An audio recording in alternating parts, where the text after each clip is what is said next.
औज़ुबिल्लाहिमिनश्शैतानिर्रजीम बिस्मिल्लाहिर्रहमानिर्रहीम। अज़ीज़ तलबा, गुज़िश्ता रोज़ हमने मीरा जी की नज़्म शिकस्त की आवाज़ का आगाज़ किया था। मीरा जी के तारुफ़ के साथ इब्तदाई दो अशार की तशरीह हमने समझने की कोशिश की थी। अगले अशार पढ़ते हैं और समझने की कोशिश करते हैं। पेज नंबर है 204।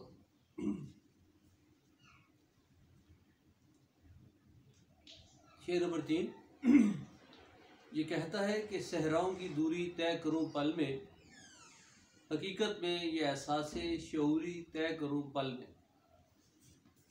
अब यहाँ इब्तदाई दो अशार में, पहले शेर में आपने सुना था कि उमंगों ने मेरे दिल को अजब उलझन में डाला है, क्योंकि दिल में बेशुमार ख्वाहिशें हैं जो एक इज़्तिराब, एक बेचैनी लिए हैं, और उनका दिल ये चाहता है कि हर वो काम जो एक इंसान को करना चाहिए या एक इंसान के मनसब को ज़ेब देता है, उनका दिल करने पर आमादा है। उसी पस मंज़र में बयान कर रहे हैं कि ये कहता है कि सहराओं की दूरी तय करूँ पल में, हकीकत में ये एहसासे शऊरी तय करूँ पल में, कि मेरा दिल ये चाहता है कि जो सहराओं की दूरियां हैं वो पल भर में तय कर लूँ। सहरा जो है वो बज़ाते खुद कह लीजिए कि मुश्किलात, परेशानियों का एक इस्तारा है कि जिसमें इंसान कितने इसराफ देखता है, कितने धोखे खाता है, और ये भी कि उसकी वुसअतें ताद नज़र तक फैली होती है, और इंसान किसी एक मकाम को अपनी मंजिल जानकर जब वहाँ पहुँचता है तो पता चलता है कि मंजिल तो भी बहुत दूर है। तो उस पैराए में अगर हम बात को समझने की कोशिश करें तो ये कह सकते हैं कि ज़िंदगी जो है वो मुश्किलात से भरी हुई है, वो सहराओं की वुसअतों की मानिंद है। तो अब वो यहाँ ये कहना चाह रहे हैं कि मैं उसकी वुसअतों को, उसकी मुश्किलात को, उसकी दूरियों को यक लम्हा तय कर लूँ, और ये कि ये जो मेरा ख्याल है ये यक लम्हा जो है वो हकीकत का रूप धार ले। यानी ये मेरी सिर्फ सोच ना रहे, ये मेरा ख्याल ना रहे, बल्कि ये ज़िंदगी की हकीकत बन जाए। अब यहाँ महज जो है वो अब ये नहीं कह सकते कि जो शायर हैं वो अपनी ज़ात ही की बात करते हैं, बल्कि इसमें ज़ाहिर है शायर जो है उसका कैनवस मेरे आपके नुक्ता नज़र से कहीं वसी होता है, उसकी बसीरत, उसकी बसारत ताद नज़र देखती है। तो यहाँ पर सहराओं की वुसअतों के पस मंज़र में वो हम ये कह सकते हैं कि उसका पस मंज़र ये भी हो सकता है कि इंसान जो मुसीबतों मुश्किलात में घिरा हुआ है, उसकी मुसीबतें, उसकी मुश्किलात मेरे तवज्जुह से ख़त्म हो जाए। यानी कि मैं ऐसा कोई कारनामा अंजाम दूँ कि इंसान को उससे फ़ायदा पहुँचे और उसकी मुश्किलात जो हैं वो कम हों, उसकी मुसीबतें कम हों, ताकि जो ज़िंदगी है उसमें एक अमन, उसमें एक प्यार, उसमें एक आशती और सबसे बढ़कर मुआशरती इंसाफ का फ़रोग़ हो। हमारे यहाँ या किसी भी मुआशरे में उस वक्त तक जो है वो तरक्की और अमन नहीं हो सकता जब तक उसमें मुआशरती इंसाफ ना हो, हर इंसान को उसके बुनियादी हकूक़ ना मिल जाए। और हम देखते हैं कि बिलखसूस हमारे मुआशरे में मुआशरती नाइंसाफ़ी अरूज पर है। किसी हकदार को उसका हक नहीं मिलता, या उसको किसी भी इंसान को अपना हक हासिल करने के लिए बड़ी जिद्दोजहद और बड़ी मुश्किलात और बड़े मुसाइब का सामना करना पड़ता है। यही वो मुसाइब, यही वो मुश्किलात हैं जिन्हें सहराओं की वुसअतों की मानद कहा गया है। तो लिहाजा शायर की यह आरजू है कि सहरा की वसअतें यकलमा दूर हो जाएं, यानी कि मुसीबतें परेशानियाँ जो है उनसे निजात मिल जाए, उन्हें भी और इंसानियत को भी और इंसान को भी। और ये हकीकत, ये मेरा ख्याल, या ये सिर्फ ख्याल की हद तक न रहे बल्कि ये हकीकत का रूप धारे और इससे इंसान और इंसानियत फलाह पाए और ज़िंदगी में अमन, सुकून, खुशियाँ, खुशहाली उनका मुकद्दर हो। अगला ये देखिएगा, जहाने नो को देख हूँ जो है कल्बे समुंदर में, बयाने संग पालूं मुंजमिद है कोह के सर में। जहाने नो, नया जहान, कल्ब सीना, कल्बे समुंदर, समुंदर की तहों में, समुंदर के सीने में जो है जो कुछ है उसको मैं देख लूँ। और दूसरा मिसरा क्या कह रहे हैं, बयाने संग, बयाने संग पत्थरों की बातें, मुंजमिद छुपी हुई, या जो राज हैं कोह के सर में, पहाड़ों की चोटियों के अंदर जो बातें छुपी हुई हैं उन्हें जान लो। यहाँ ज़ाहिर तो एक, यानी कि जैसे मैंने आपसे जिक्र किया था कि मीरा जी की डेथ जो है वो 1949 में हो जाती है, 1949 में। और उस वक्त तक तहकीक और जो उसके क्या लीजिए कि ज़ाविये वो नहीं थे जो आज हैं। लेकिन शायर की वसअत ख्याली देखिएगा ज़रा, जहाने नो को देखूं जो कल्ब समुंदर में, जो कल्ब है जो है कल्ब समुंदर में, कि मैं वो जहान देख लूं जो समुंदर की आगोश में, समुंदर की कोख में, समुंदर की तहों में छुपा हुआ है। यानी कि वो दुनिया, वो राज, वो कायनात के वो राज जो समुंदर की तहों में छुपे हुए हैं, वो उन्हें देखना मेरा मुकद्दर हो जाए, उन्हें मैं जान लूं, उन्हें मैं समझ लूं। अब देख लीजिए, आज की दुनिया में जो समुंदर की वसअतों में तहकीक हो रही है वो आज से 70 साल पहले यानी कि वो बंदा सोच भी नहीं सकता था। और बिलखसूस हिंदुस्तान में, पाकिस्तान में, बिलखसूस पाकिस्तान में रहने वाला तो इसका तसव्वुर भी नहीं कर सकता था कि आज देख लीजिए कि समुंदर की तहों में आप पेट्रोल ढूंढ रहे हैं, उसकी गैस की दरियाफ्त हो रही है, ठीक है, मादनियात की दरियाफ्त हो रही है, आपकी जो ये इंटरनेट सिस्टम है इसकी जो है वो समुंदर की तहों में इसका एक निज़ाम बिछा हुआ है। तो ये आज से 70 साल पहले तसव्वुर नहीं था। लेकिन शायर की दूरदेशी या शायर की वसअत ख्याली का तसव्वुर कीजिए कि वो आज से कितना अर्सा पहले, कम बेश 1 सदी पहले, वो क्या बात कर रहे हैं कि मैं समुंदर की तहों की दुनियाओं की दरियाफ्त करूं या उसके ऊपर देखूं कि वो सब क्या है। और दूसरी जानब देखिए, फिर अगले मिसरे में देखिए, बयाने संग पालूं कि पत्थरों की बातें जो उनको समझने की कोशिश करूं।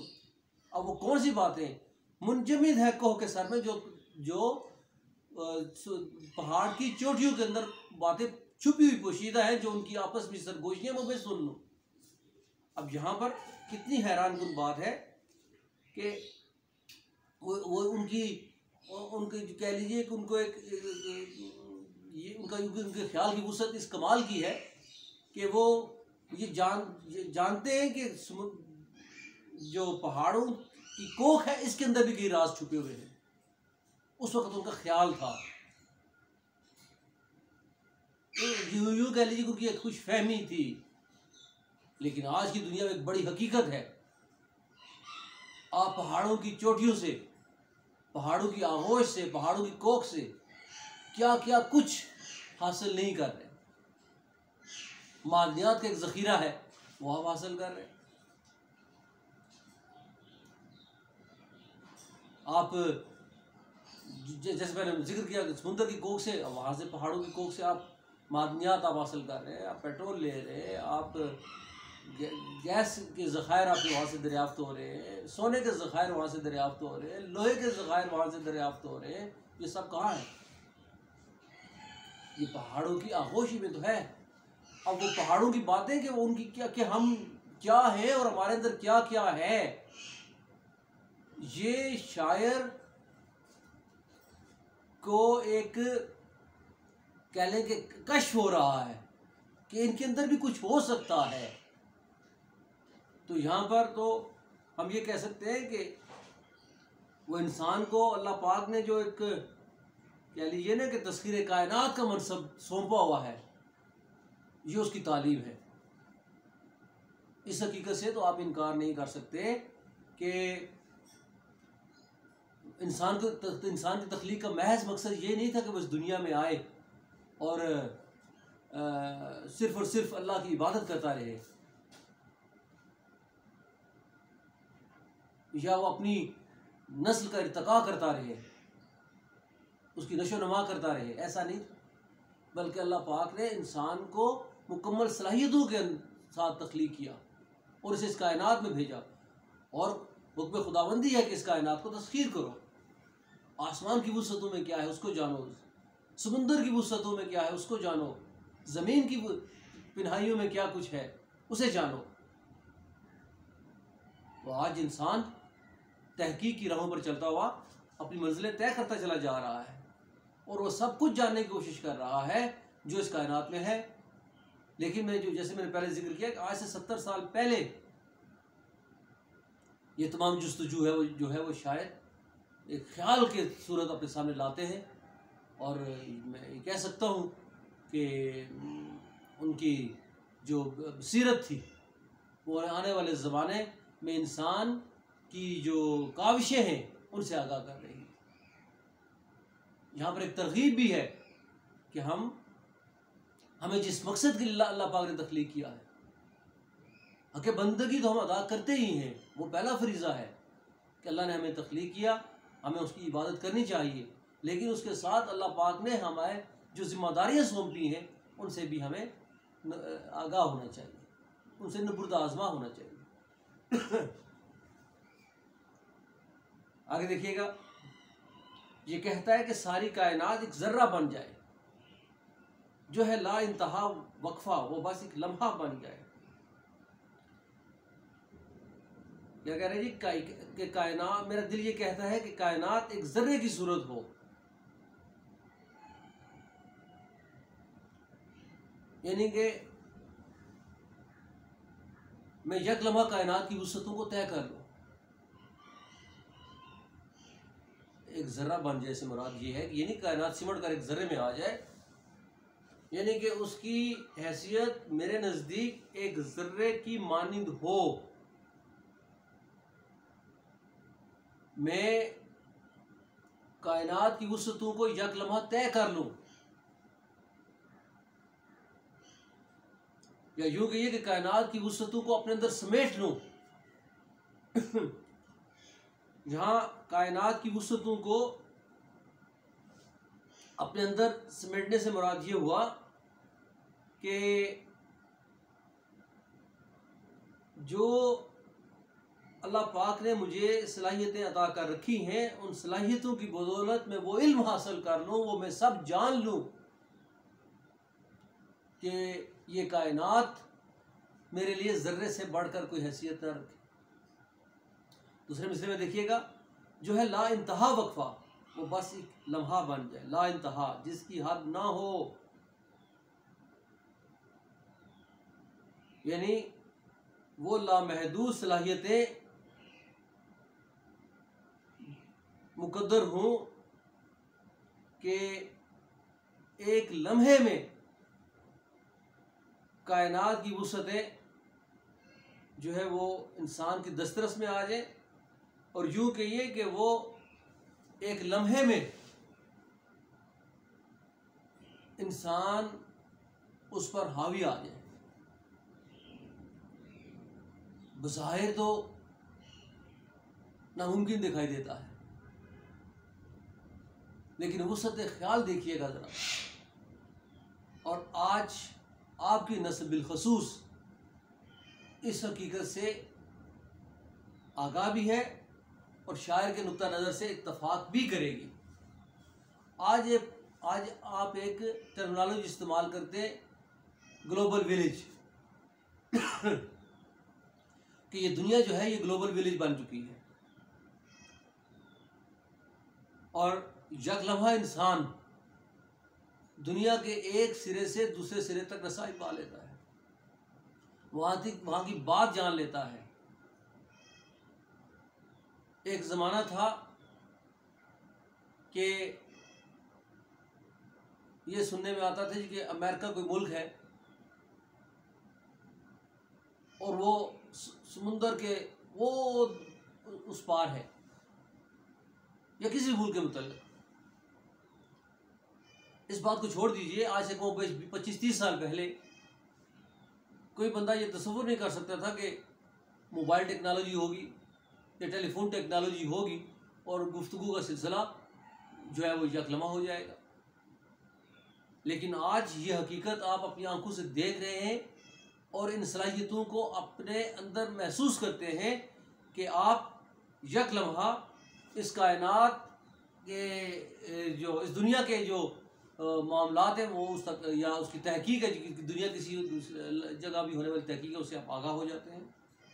अब ये ज़मीन की बात कर रहा हूँ, अब कायनात की आसमान की खलाओं की वुसअतों में क्या क्या कुछ है, ये मैं बस वो याद कीजिए वो ज़माना जब इंसान ने चांद तक रसाई पाई तो कुफ्र का फतवा लग जाता है कि अल्लाह ताला को बेशुमार फरमाए कि अल्लाह के जो मामलात हैं उनमें इंसान की दखल अंदाजी है। लेकिन आज की तहकीक, आज का इल्म और फिर हमारे दीन की जो वो कह लीजिए तशरीह और तौज़ीह है कि इंसान कायनात की वुसअतों तक रसाई पाए, तो आज इंसान कायनात की वुसअतों का, आसमान की वुसअतों तक रसाई पा चुका है और उससे आगे और आगे और आगे जाने की जुस्तजू किए हुए है। तो ये क्या है, ला इंतहा, जो जिसकी हद नहीं है वो एक लम्हा बन जाए, उसको मैं एक लम्हे में पालूं। और आज के इंसान की तरक्की इस अमर की गमाजी कर रही है कि इंसान किस तेज़ी के साथ कायनात की वुसअतों पर हावी हो रहा है और कायनात एक ज़र्रे की सूरत सिमट रही है। ये एक बड़ी हकीकत है जिसको हमें जानना है, जिसको हमें समझना है। तो अजीज़ तलबा, ये अशार मैंने जो आपके सामने पढ़े समझाने की कोशिश की है, इनसे अंडरस्टैंडिंग कीजिएगा इंशाअल्लाह ताला। इसके बाद के जो अशार हैं उनकी तशरीह तौज़ीह अगले लेक्चर में करेंगे। तब तक इजाज़त दीजिए। अल्लाह हाफ़िज़।